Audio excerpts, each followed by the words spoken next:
மக்கள் யாவரும் பிறப்பால் சமம் என்ற கொள்கையை தழுவி தமிழக வெற்றிக் கழகம் என்ற அரசியல் கட்சியை சீரும் சிறப்புமாக நடத்தி கொண்டிருக்கும் எங்கள் மரியாதைகள் வீடு வீடா சென்று நம்ம விசில் சின்னத்தை போய் நம்ம தேர்தலில் 2026 தூத்துக்குடியில் தளபதியை ஜெயிக்க வைக்கிறதுக்கு இதுக்கு எல்லாருக்கும் காரணம் நீங்கள் மட்டும்தான். ஜெயிக்க வைக்கணும், கட்டாயம் போராடுங்க. எல்லாருக்கும் நன்றி, வணக்கம். இன்னும் நிறைய பேர் பேச வேண்டியிருக்கு.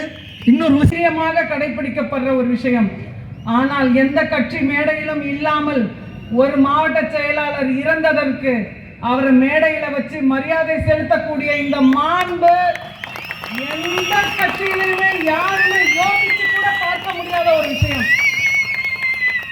ஏன்னா அத்தனை பேருமே அமாவாசைங்க தான் மற்ற கட்சியில. அப்படி இருக்கும்போது ஒவ்வொருத்தருக்கும் ஒரு மரியாதை, ஒவ்வொருத்தருக்கும் பார்த்து பார்த்து செய்யக்கூடிய, அவங்களுடைய நலனில் அக்கறை காட்டக்கூடிய ஒரே கழகம் எது அப்படின்னா நம்மளுடைய தமிழக வெற்றி கழகம் மட்டும்தான். இந்த தூத்துக்குடியில் வீசும் கடல் காற்றில் மட்டுமல்ல, மக்களுடைய கண்ணீரிலும் கூட அதிக அளவு உப்பு இருக்கிறத நம்ம பார்க்கிறோம். ஏர்போர்ட்ல வந்து இறங்குறேன், சைட்ல ஒரு அழகான ஒரு ஓவியம் ஒன்று இருந்துச்சு. அதுல பாத்தீங்கன்னா உப்பளம் அப்படியே உப்பு எடுத்துக்கிட்டு இருக்காங்க, போட்டு நிக்குது, மக்கள் எல்லாம் அப்படியே விவசாயம் பண்றாங்க. இந்த மாதிரியான ஒரு படத்தை பார்க்க முடிஞ்சிச்சு. அப்ப இந்த தூத்துக்குடி மக்களினுடைய வாழ்வாதாரத்தில் ஆதி காலத்திலிருந்தே பெரிய ஒரு பங்கை எது வகிச்சுட்டு வருது அப்படின்னா உப்பளங்கள். ஆனா இன்னைக்கு 3000 ஏக்கர் நிலப்பரப்பை அரசு கையகப்படுத்திக்கிட்டு அங்கெல்லாம் கப்பல் கட்டும் தளங்களை நாங்க வைக்க போறோம் அப்படின்னு 1,00,000 பேருடைய வாழ்வாதாரத்தை துடைத்து எறிந்து விட்டு அவங்களெல்லாம் அப்புறப்படுத்துவதற்கு துடித்து கொண்டிருக்கிறது இன்னைக்கு இருக்கிற அரசு. மக்களுடைய நலனில் கொஞ்சம் கூட அக்கறை இல்லாமல், அதாவது விவசாயம் செய்யற இடத்துல தான் கொண்டு போய் ஏர்போர்ட்டை வைப்பானுங்க. மக்கள் எங்கெல்லாம் வாழ்வாதாரம் இருக்கோ அதெல்லாத்தையும் புடுங்கிட்டு தான் இன்னொன்னு ஒண்ணு நடுவானுங்க. இது எப்படி மக்களுக்கான அரசாக இருக்க முடியும்? இதையெல்லாம் மிக சீக்கிரமாக 2 மாசம் கூட கிடையாது, இன்னும் 50 நாட்களில் துடைத்து தூர எறிந்து விட்டு அரியணையில் நம்மளுடைய கழக தலைவர் அவர்களை முதல்வராக அமர்த்தி பார்க்க வேண்டும் என்பதுதான் ஒவ்வொரு மாவட்டத்திலும் இருக்கக்கூடிய மக்களினுடைய ஆசை, அன்பு, அவா, லட்சியம் எல்லாமே அதுதான். அதற்கான நாள் மிக மிக மிக விரைவிலேயே வரப்போகிறது. அதுக்கு அடுத்து பார்த்தீங்கன்னா மீனவர்களுடைய வாழ்வாதாரம். பெருந்தலைவர் அவர்கள் நிறைய முறை சொல்லுவார், மக்களுக்காகத்தான் சட்டங்கள், சட்டங்களுக்காக என்னைக்குமே மக்கள் கிடையாது அப்படின்னு. ஆனா இன்னைக்கு அவங்க போடுறதுதான் சட்டம். இதுதான் மீனவர்களுடைய வாழ்வாதாரத்தை நீங்க எடுத்துக்கிட்டீங்கன்னா, இன்னைக்கு இந்த கள்ளக்குறிச்சியில கள்ளச்சாராயம் குடிச்சு செத்தாங்க ஒரு 67 பேர். அவங்களுடைய தலைக்கு என்ன தெரியுமா கொடுத்துச்சு அரசு? 10 லட்சம் ரூபாய் கொடுத்தது. ஆனா ஒரு மீனவர் தான் வந்து மீன் பிடிக்கிற நேரத்துல இயற்கையாக ஒரு மரணம் அடைஞ்சா கூட அரசு கொடுக்கக்கூடிய தொகை வெறும் 25,000 மட்டும்தான். அதுவும் விபத்துனால அவர் மீன் பிடிக்கும் போது இறந்துட்டாங்க அப்படின்னா 50,000 ரூபாய். மத்திய அரசு கொஞ்சம் சேர்த்து கொடுக்கறதையும் சேர்த்து வெறும் 2 லட்சம் ரூபாய் மட்டுமே. அதை அவங்க வாங்கறதுக்குள்ள அவங்க போராடுற போராட்டம் இருக்கு பாத்தீங்களா, எங்களுக்கு வேணாவே வேணாம் அப்படின்ட்டு எல்லாம் போயிடுறாங்க. இது மாதிரி அவர்களுடைய கதை பார்த்தீங்கன்னா அது ஒரு பெரும் கண்ணீர் கதை. அந்த மீனவர்கள் இன்னைக்கும் கட்சியினருடைய அவங்களுடைய வளர்ச்சியை பார்க்க முடிஞ்சது. மக்களுடைய வளர்ச்சி இல்லை, அவங்களுடைய வளர்ச்சி எல்லாம் பார்க்க முடிஞ்சது.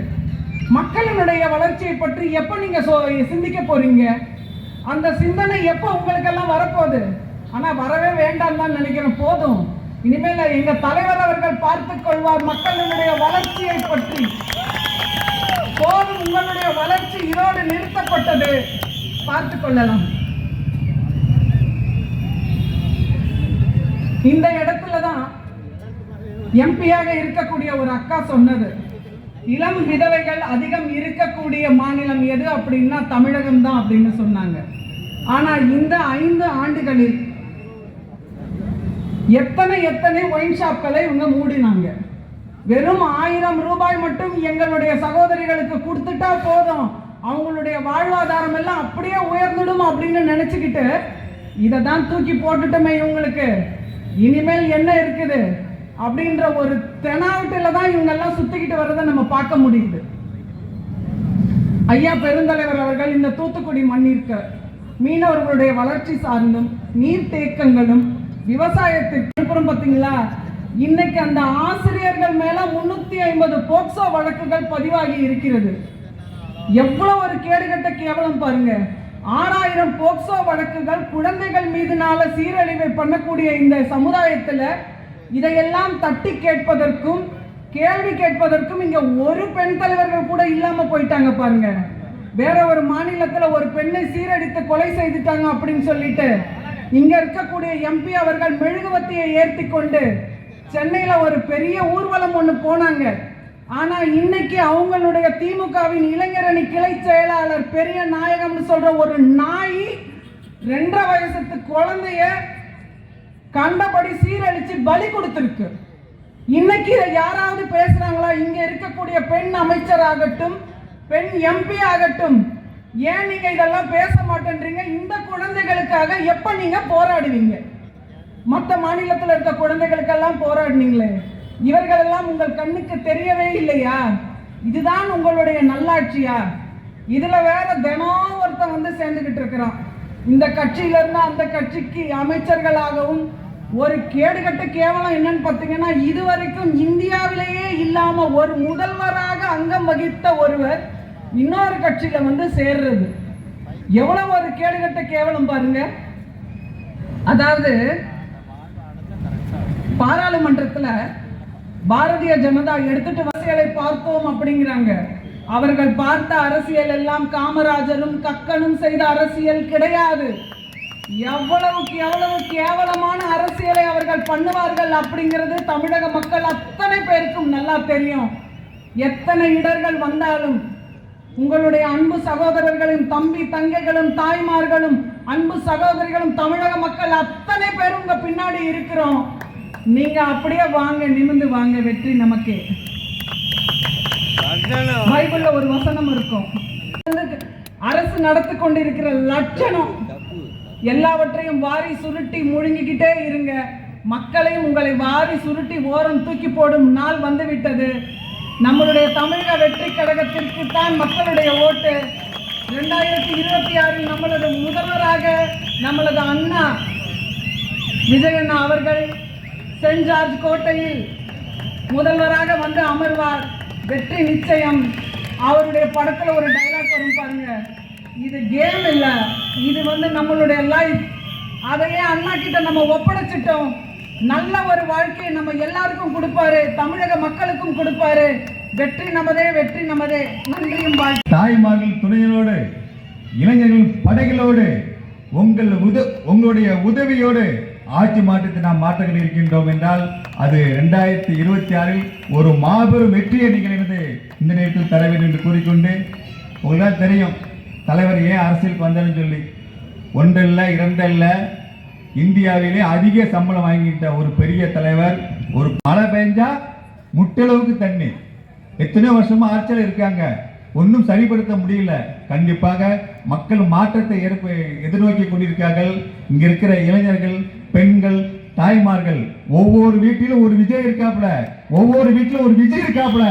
தேர்தல் அன்று மாமா, மச்ச, அண்ணன், அக்கா, சொந்தக்காரன், சொக்காரன் எல்லாத்தையும் கூட்டி இதே தொழில் நாம் 40,000 ஓட்டுக்கு மேல இருந்து வெற்றி பெற வேண்டும் கூறி வாய்ப்பளித்த உங்கள் அனைவருக்கும் நன்றி கூறி, ஜனநாயக ரீதியாக கார்பரேட் அதானி அம்பானி உள்ள வரக்கூடாதுன்னு சொல்லி இந்த தூத்துக்குடி மக்கள் எங்களுக்கு இதனால பாதிப்பு ஏற்படுது, எங்களுக்கு ஹெல்த்னால பாதிப்பு ஏற்படுது, மாசுனால பாதிப்பு ஏற்படுது, விவசாயத்திலே பாதிப்பு ஏற்படுது, இந்த மாதிரி ஆலைகள் வரக்கூடாதுன்னு சொல்லி ஜனநாயக ரீதியாக காந்தி கத்து கொடுத்த வந்த அஹிம்சை வழியிலே போராடி கொண்டிருந்த வேளையிலே அன்றைய கால சூழல்ல யாரே கம்பரான தேர்தல் சேப்பலார் சொன்னார் பாருங்க, எடப்பாடி பழனிசாமி. அந்த எடப்பாடி பழனிசாமி ஆட்சியில இங்க 13 பேரை துப்பாக்கியால நாய் சுடுற மாதிரி எதையுமே செய்யாம ஏழை பால மக்கள் கார்பரேட்டிட்ட பிச்சை வாங்கிட்டு கார்பரேட்ல அடமானம் வைத்துட்டு அவர்கள் தேவைக்காக 13 பேரை சுட்டவர்கள் தான் இந்த ஆட்சியாளர்கள் என்பதை இந்த தூத்துக்குடி மக்கள் மறக்கக்கூடாது சகோதரர்களே. இதெல்லாம் செஞ்சுட்டு ஒரு நாட்டோட முதலமைச்சர் சொல்றாரு, அண்ணே 13 பேரை ஏன் தங்கச்சிய, ஏன் அண்ணனு, ஏன் தமிழனு, ஏன் மக்களை இங்க களத்துல இறங்கி போராடணும்னு டாடா குருவி மாதிரி நாய் மாதிரி சுற்றிருக்காங்களே அப்படின்னு கேட்டா எனக்கு தெரியாது. ஒரு நாட்டோட முதலமைச்சருங்க, காவல்துறை அவர் கட்டுப்பாட்டுல இருக்கு, IPS அவங்க கட்டுப்பாட்டுல இருக்கிறான், ஏசி அவர் கட்டுப்பாட்டுல இருக்கிறாங்க, டிசி அவங்க கட்டுப்பாட்டுல இருக்கிறாங்க. சுட்டவர்கள் அவர்கள் சொல்லாம சுற்றுக்க முடியுமா? இல்ல நான் பத்திரிகையை பார்த்து தான் தெரிஞ்சுக்கிட்டேன்னு சொல்லி உங்களுக்கு ஹல்வா கொடுத்த எடப்பாடி பழனிசாமியையும் நீங்கள் அகற்ற வேண்டும் என்று நான் இடத்திலே சொல்ல கடமைப்பட்டிருக்கின்றேன்.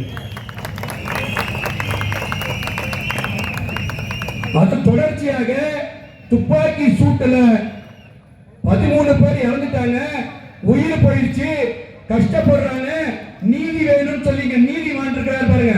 சட்டமன்றத்தில் சட்டையை கிழிப்பாரு தமிழ்நாட்டோட முதலமைச்சர் முத்துவேல் கருணாநிதி ஸ்டாலின் அவர்கள் துப்பாக்கி சூடுக்கு நீதி தரேன்னு சொல்லி ஒரு ஆணையத்தை போட்டாங்க. அந்த ஆணையம் இந்த 13 பேரை, அப்பாவிகளை, தம் மக்களுக்கு வேண்டி போராடியவர்களை இந்த எடப்பாடி கட்டுப்பாட்டில் உள்ள காவல்துறை ஏவல் துறையாக மாறி காக்கா குருவி சுட்டது போல சுட்டி இருக்கின்றது. அவர்கள் மீது நீங்கள் நடவடிக்கை எடுக்க வேண்டும் என்று ஒரு அறிக்கையை கொடுத்தாங்க. என்கிட்ட, இந்த ஸ்டாலின் அரசாங்கத்துக்கிட்ட, இந்த திமுக அரசாங்கத்துக்கிட்ட, இந்த திராவிடர் மாடல் கிட்ட, அண்ணாவை பேசக்கூடியவர்கள் கிட்ட, ஏழைகள் சாவ மாட்டார்கள் சொல்லவர்கள் கிட்ட. ஆனால் இவர்கள் செஞ்சது என்ன தெரியுமா?